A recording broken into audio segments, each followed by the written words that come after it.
कस्तूरबा गांधी बालिका आवासीय विद्यालय भूनी यानी कि मेरठ के सरदरा में 3 छात्राओं के लापता होने का सनसनीखेज मामला। और क्या इसमें बीएसए आशा चौधरी की बड़ी लापरवाही सामने आ रही है, क्योंकि उन्हें तो गुरुवार की दोपहर मामले की सूचना मिल गई थी। अगर वो मौके पर डीएम को सही तरीके से इन्फॉर्म कर देती, सीडीओ को इन्फॉर्म कर देती और इन्फॉर्म कर देती पुलिस और प्रशासन को, तो शायद आज बच्चियों की लोकेशन मिल जाती। जी हाँ, इस मामले को गंभीरता से नहीं लिया बीएसए आशा चौधरी ने। फिलहाल तो घटनाक्रम ये बता रहा है कमिश्नर और डीएम को जानकारी देने के बजाय वो खुद मामले को दबाने में जुट गई, क्योंकि उनके आसपास कुछ ऐसे लोग हैं, उनके संरक्षण में कुछ ऐसे लोग हैं जो ईमानदार लोगों को काम नहीं करने देते। शायद ये उन्हीं की राय होगी, उन्हीं का मशवरा होगा कि मैडम आप चिंता मत करो, हम ढूंढ लेंगे।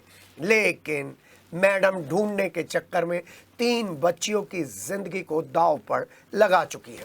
योगी सरकार महिलाओं और बेटियों की सुरक्षा को लेकर बेहद गंभीर है, लेकिन क्या बीएसए आशा चौधरी भी बेहद गंभीर थी? फिलहाल तो लापरवाही का मामला सामने निकल कर आ रहा है। डीएम डॉक्टर वीके सिंह को रात करीब 9:45 बजे जानकारी दी गई और उसके बाद डीएम ने बीएसए आशा चौधरी को मौके पर भेजने की बात कही। वो अलग बात है कि बाद में डीएम ने अपने वर्जन में कहा है कि जब सीडीओ और मजिस्ट्रेट स्तर के अधिकारी पहुंचे, एसडीएम स्तर के अधिकारी पहुंचे, तो वहां पर आशा चौधरी थी। लेकिन दोपहर की ये घटना बताती है कि बीएसए आशा चौधरी ने इस मामले को गंभीरता से नहीं लिया।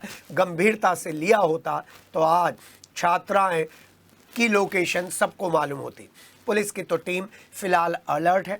आसपास के जिलों में, जनपदों में फ़ोन कर दिए गए हैं। बीएसए आशा चौधरी ने जिस तरीके से मामले को दबाने की कोशिश की है, उसके साथ और भी बहुत सारी घटनाओं की सीरीज जुड़ रही है, जिस पर हम आपको एक पूरी खबर दिखाएंगे, रिपोर्ट दिखाएंगे। डीएम फिलहाल इसको लेकर बेहद नाराज़ हैं। उन्होंने रात को ही बीएसए आशा चौधरी से कुछ बिंदुओं पर आख्या मांग ली है।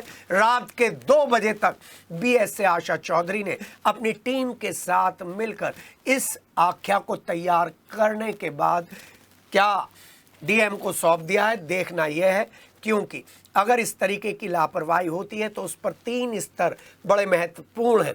पहला बीएसए, दूसरा सीडीओ और तीसरा डीएम, क्योंकि इन तीनों स्तरों में डीएम सर ने पूरी अच्छी तरीके से मामले को संज्ञान लेने के बाद खुद इस मामले में दिलचस्पी दिखाई है, खुद एसएसपी के साथ मौके पर पहुंचे हैं और खुद पल पल की खबर का अपडेट ले रहे हैं। तो अब सबसे बड़ा सवाल, क्या बीएसए मेरठ जनपद को नहीं संभाल पा रही, उन शिक्षकों को नहीं संभाल पा रही जो शिक्षक कुछ राजनीति के तहत उनको बरगला रहे हैं? और जानकारी काफ़ी चीज़ से छुपाया गया और रात तक आपको जानकारी हुई 10 बजे के आसपास।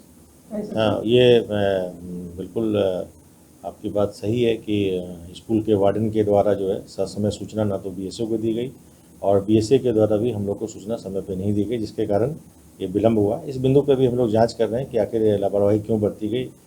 तुरंत सूचना जो है वरिष्ठ अधिकारी को दिया जाना चाहिए, ताकि हम लोग फौरी तौर पर तुरंत कार्रवाई शुरू कर सकते हैं। जो विलम्ब से सूचना मिला कारण विलम्ब से कार्रवाई हुई है।